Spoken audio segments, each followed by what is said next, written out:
It's been a part of my life since I was a little kid. Well, I came some last year, and then I've came pretty much every day this year. I keep coming back because of the fun I have here. Well, my mom first started working here, and then I asked her about it, and I was saying if I'd come here and everything, and she said I could. And I've been going ever since. My friend who used to come here told me about it. I was bored one day and I just went, and I've been going since. I got involved with working here during 2020 COVID. Tammy was delivering meals on school buses to kids. She's like, we gotta feed these kids, I need help. I have been at Big Ugly for the last 11 years. This is my first year here. I've been coming here for, at least 15, maybe 17 years I've been coming to Big Ugly. I think it's absolutely incredible and perfect in the sense that it is not perfect. It's something I never thought I would do in my life, but once I started here, I was stuck. This was my passion and where I wanted to be. The Big Ugly Community Center grew out of both the hopes and the grief of people on Big Ugly Creek when they closed our elementary school in 1993. We fought very hard. People had told us that's the most isolated school in the county, they'll never close it, but they did. And at the board meeting where they voted to close it, we said, can we at least use it for the community?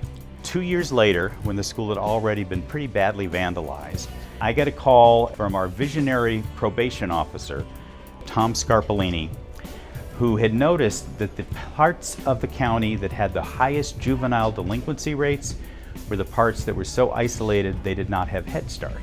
And Tom says, if you guys can clean that place up, I can get you permission to use it. And that was our entry in. Those were the front doors still, but the window was broken. We didn't bother to get keys from anybody. We reached in, opened the door, a baby fox ran out the door, and people just rolled up their sleeves and started cleaning it up. Initially, they hauled water from the creek and put bleach in it to scrub the worst of the mold off. By the end of the week, somebody had lent us a generator. By the end of the month, the school turned the electric back on, and they leased it to us for a year for $1, and then they deeded it to us for $1 once they saw that we were gonna keep it going. This is a place for people to come to for whatever they need. We're the only public building for a half-an-hour drive in any direction. We have no cell reception, we have no broadband, but we have a satellite so people can get internet. We have a food bank, we have a clothing room.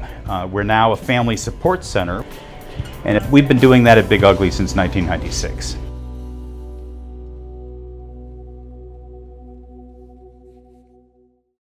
The issues that a lot of our families are having now is that I think that the system is changing, and that their assistance that they get from the state is changing, so they're not receiving as much as they did. So now they're needing more help. Just like the other day, we had, they come from Samarico here to the food pantry because somebody had referred us to them. And they were talking, said they just hadn't had food in days and didn't have the money to buy the food in days. And their food stamps had been cut, so they didn't have enough food stamps to cover their food. And there were 6 in the family.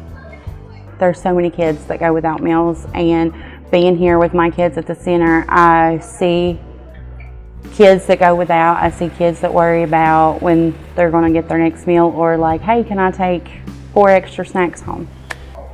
You have a lot of families living together.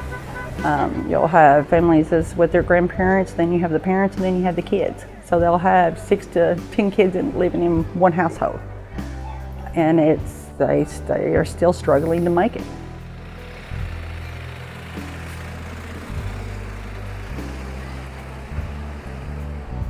We also offer mentoring programs, and this is family mentoring, and this is something we've just started to talk with families to figure out what their goals is, what they want to do, how they want to help themselves, and then we can help them complete a resume or an application or file for a job. Then we also, it's like we do your regular budgeting, to create a monthly budget, to have checks, to be able to, be accountable for their money. So we provide those classes as well as our literacy classes and math for adults. We also, if they need to get their GED, then we also help to, provide them with the computer and a space to be able to study for their GED, and then we help find a place where they can go and help them pay for getting their testing done.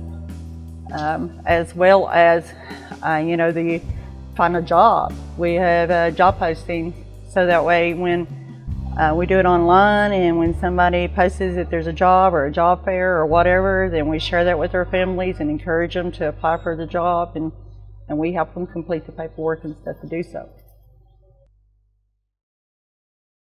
If the Big Ugly Community Center wasn't here, there would be nothing for kids. There is nothing around here at all. In West Virginia, and especially southern West Virginia, there's not much for the children to do. That's one of the reasons why we started the teen center. And with donations, we provided them with a pool table, a TV, game system, and they come even when there's no school. That's why we started the internship. They work around here, they intern, they work in the classroom, they help clean, they help in the kitchen, they help serve, they help in the food pantry. It's their responsibility to work on the clothing and separate the clothing, and during the afternoon they also help prepare food boxes for families and carry them out to the cars, and we pay them a stipend. It's not much, but they want to make sure they have their hours in and their time sheets done so they get that stipend. It's a requirement for them to do the math and the literacy tutoring, and they're going to use that money to buy their school clothes with.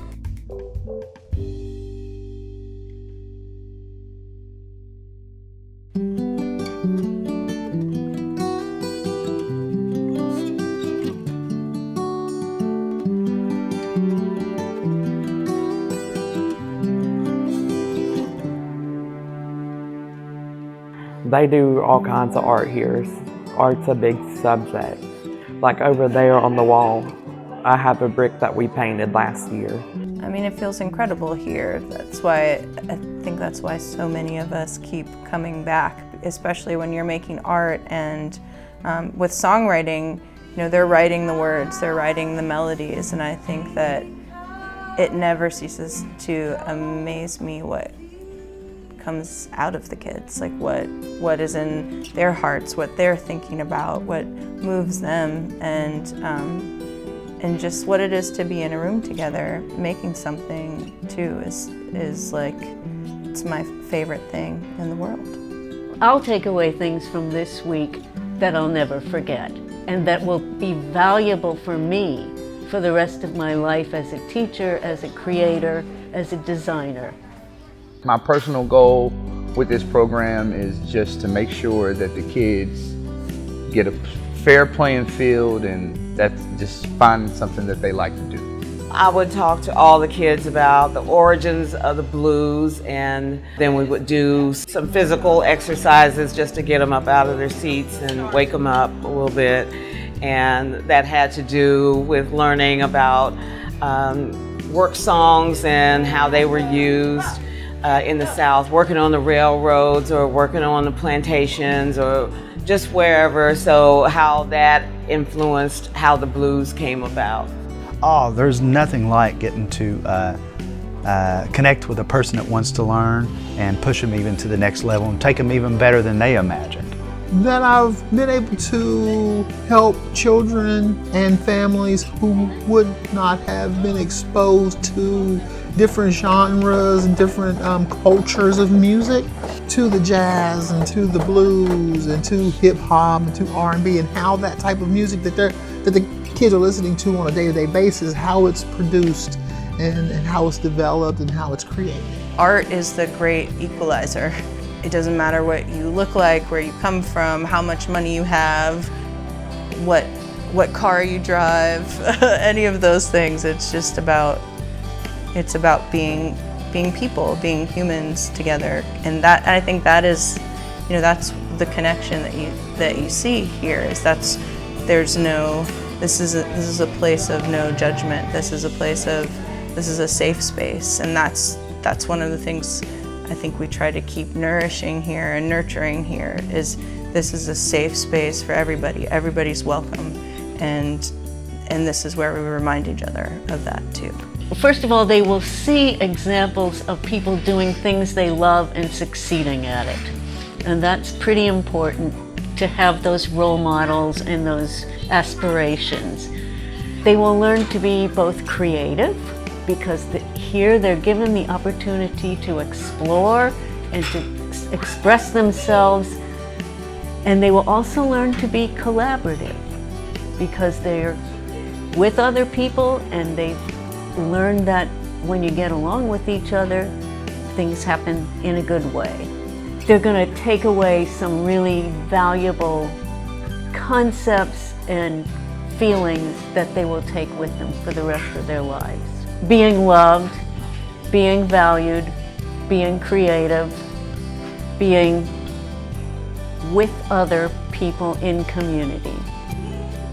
These kids deserve the exposure to arts and music, and it may very well change their lives. If it doesn't, it certainly affords them a little respite in the middle of whatever challenges they're having.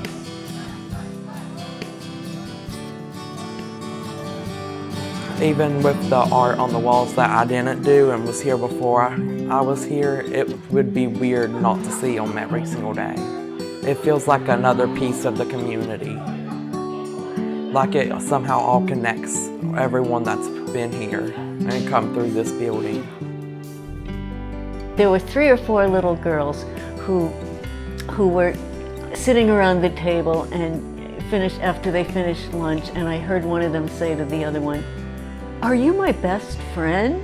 And that, you know, hey, we've all had a best friend. We know how important that is. It felt like home. Because it feels like home. There's no other people like the people at Big Ugly. I feel like we're all one big family. Don't matter if you just come yesterday or if you've been here for 20 years, I feel like we all belong here. And I was a little nervous of staying down here, but the people were amazing to me. They were sweet to me, and they treated me like I was family. When they come into Big Ugly, they come in as a stranger, then they become friends, and then we become a family. One of my fondest memories of Big Ugly, that you know, that it was just a very welcoming community, you know, like I said, they just treated me like family. You know, you start to feel the thing that I think so many people feel here, and that it's a family. And as even our teens, they created that motto and had it put on a t-shirt. And it's like I think it says like, at Big Ugly, friends become family.